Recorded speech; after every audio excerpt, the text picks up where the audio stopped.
So welcome to Array. This open field here to the right, and it goes back 450 feet deep, is another lot that is at the entrance to the entrance to the neighborhood, but the house will be back in the woods. All of the lots in Array are about 125 feet wide and 450 feet deep. So we're going to take a nice long walking tour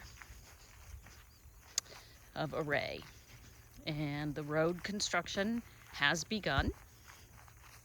This area here to my left is where the mail kiosk is going to go. And as I walk further to the left, you're going to see a grassy clearing, and that is where the community garden will be.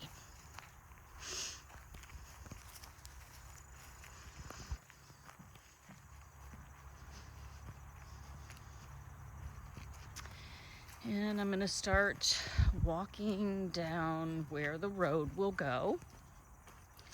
And in just a little bit, we'll be close to the pond.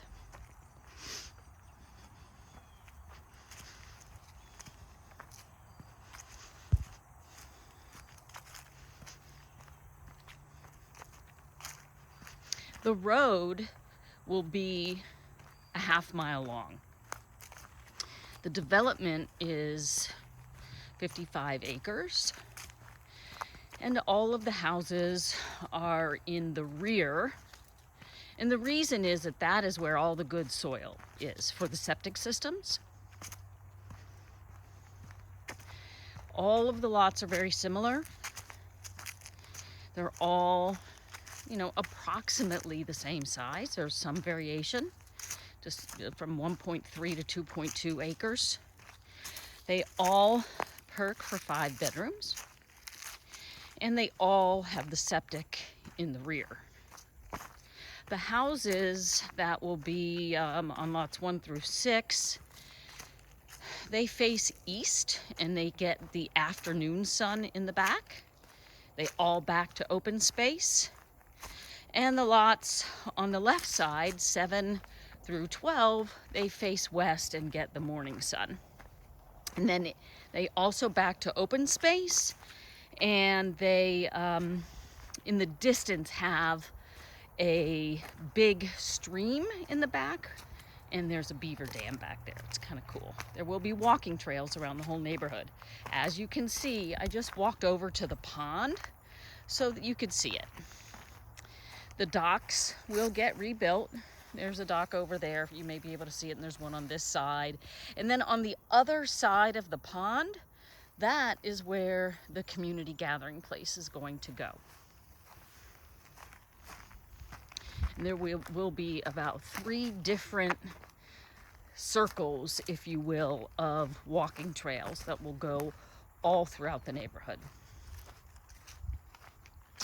And the trails will be soft, kind of like what I'm walking on now.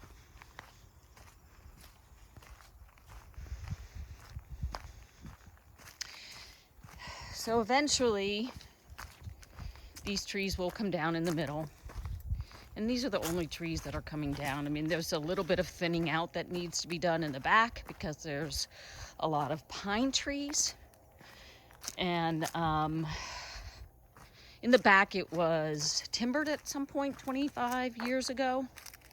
And we have been told by the Forest Service that some of those trees should be thinned out for the health of the forest. We will be taking down as few trees as possible. And owners can clear as much as they want on their own lots.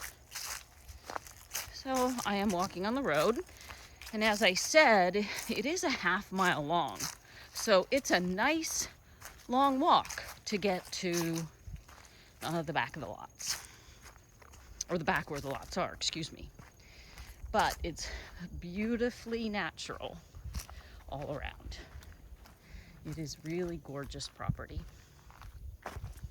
The highest point on the whole parcel is the pond itself. So I don't know if you kind of noticed I walked a little bit downhill. And I'm walking towards another stream on the property. And there will be a big culvert put in because this is a wetland area and it has to be handled with minimal disturbance. As you probably know, 56% of the neighborhood is being held in open space. That is approximately 32 acres. Of the 32, 27 acres are going to be deeded to Orange County for perpetual monitoring.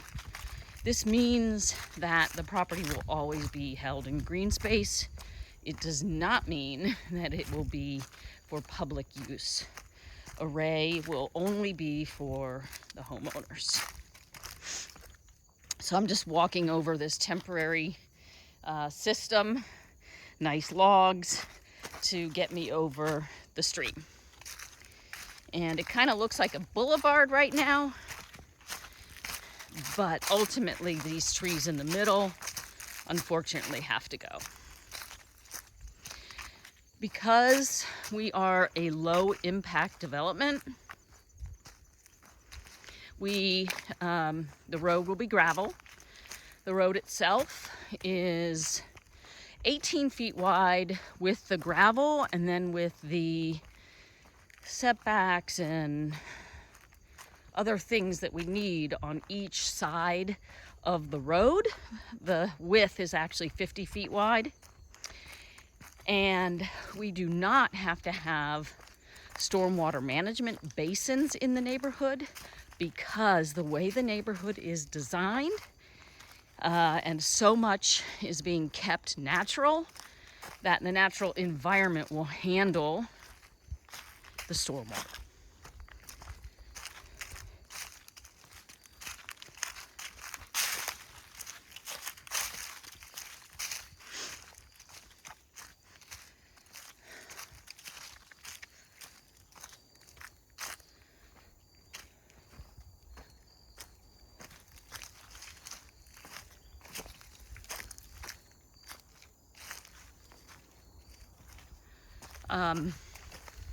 I'm watching for markers so that I can explain things, because this is really the temporary silt fencing at this point. All of my markers are not as clear as they ultimately will be.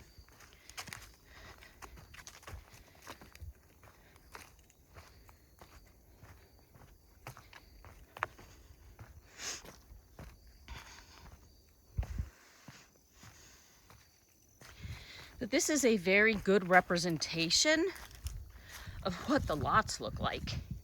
They're wooded and flat. There really isn't much difference between them other than the positioning.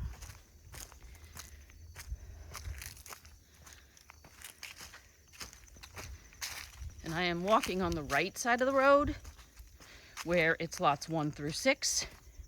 I'm going to hit the cul-de-sac and turn around and come back.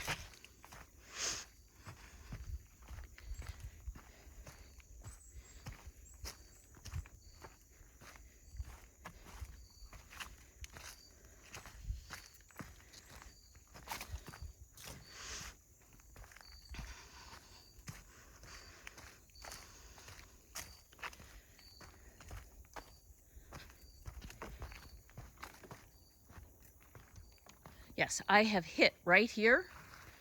Right here is the back of all of the lots on the right side, straight down. We hit the back.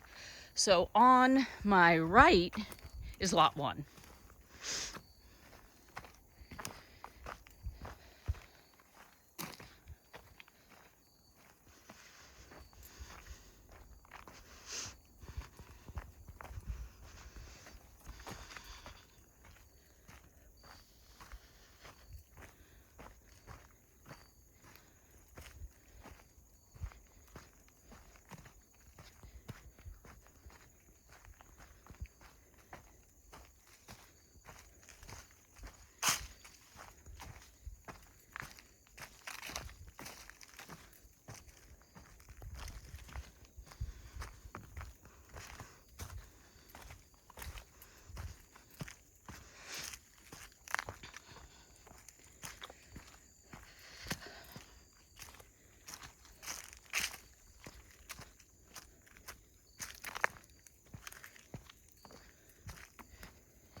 Once you round the corner and hit the end of lot 1, things start to happen. Everything is, that's where it all, all the lots start coming together.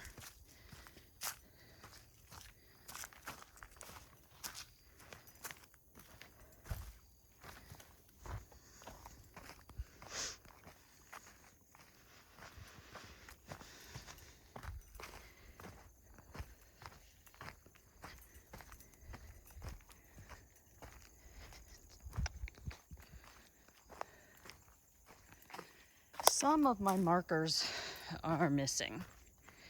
I may have to make a correction, but I'm pretty sure that this is the beginning of lot 2, but it may be lot 3.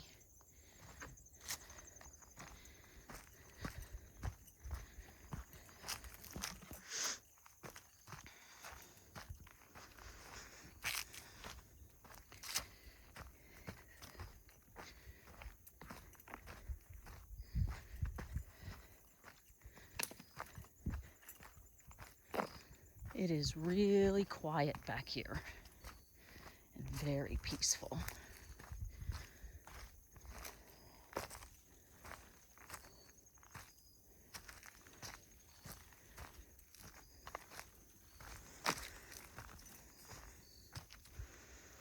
Just giving you another shot of what the lots look like.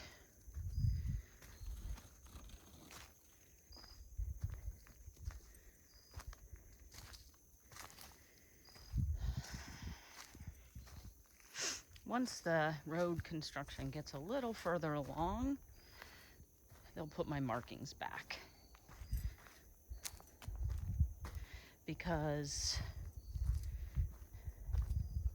I think now we may even be at lot 4. Now here we go. So this is lot 3 to the right here, and lot 4 to the left. Sorry. And we're going to approach the cul-de-sac.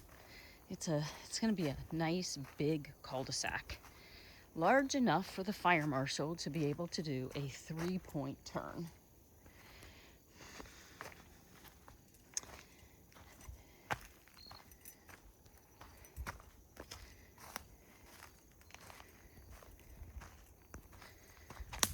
Oops, excuse me. This is the end of lot 4 and the beginning of lot 5, which is 5 and 6 are at the end of the cul-de-sac. And lot 6 has it doesn't have as much road frontage, but it's got a long driveway and then opens up in the back. And then there's open space. And at the other side of the cul-de-sac is lot 7. And because of the topography and the non-jurisdictional wetlands on the property, we are putting in, as the developer, we are putting in the driveways to lot 7. And then there's a nice big shared driveway between lots 8 and 9. We will be putting in those driveways. So I have now started my journey back on the lots 7 through 12 side and back out to the entrance. So that was lot 7. And this is lot 8. And just to give you an idea, lot 8 goes from here all the way to the end of this silt fencing. So it gives you an idea of the width of a lot. And you can also get a feel for how wide this shared driveway is. So, shared driveway. And the beginning of lot 9. Again, they look the same because they're flat. They're all about the same size. And they're all flat, no basement lots. All the septic is in the rear, which makes choosing the location for your house much easier.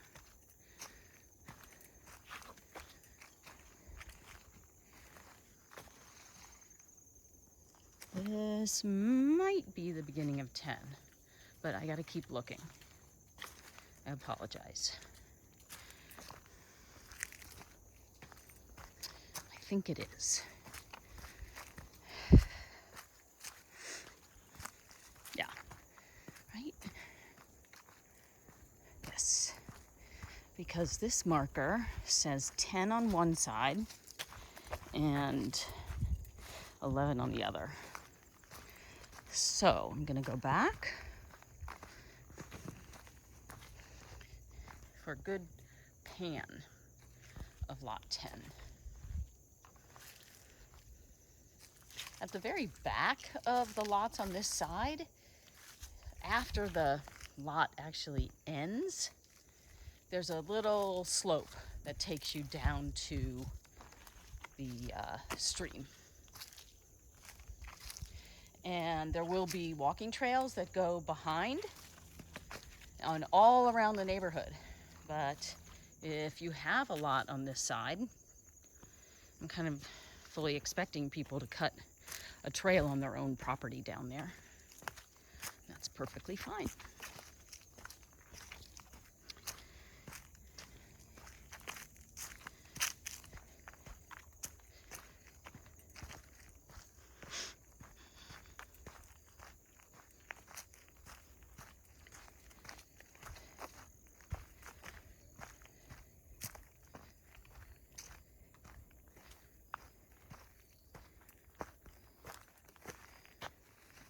Lot 11.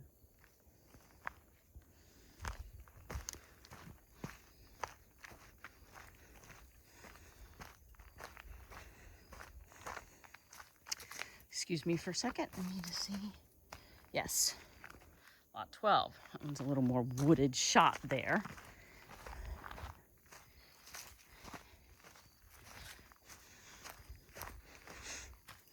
That's a better one. Lets you see that they really are all wooded and relatively flat.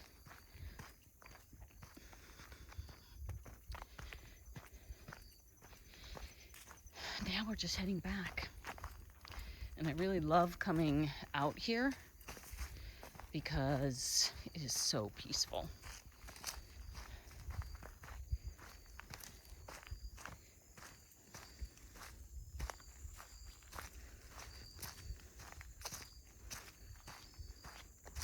This is actually one of the larger non-jurisdictional wetland here. They've, got it all kind of cordoned off just in terms of how the road is going to go in. But this is an area that's to the left of lot 12 that does, get wet, and sometimes it can stay wet. But the non-jurisdictional wetlands basically function as rain gardens.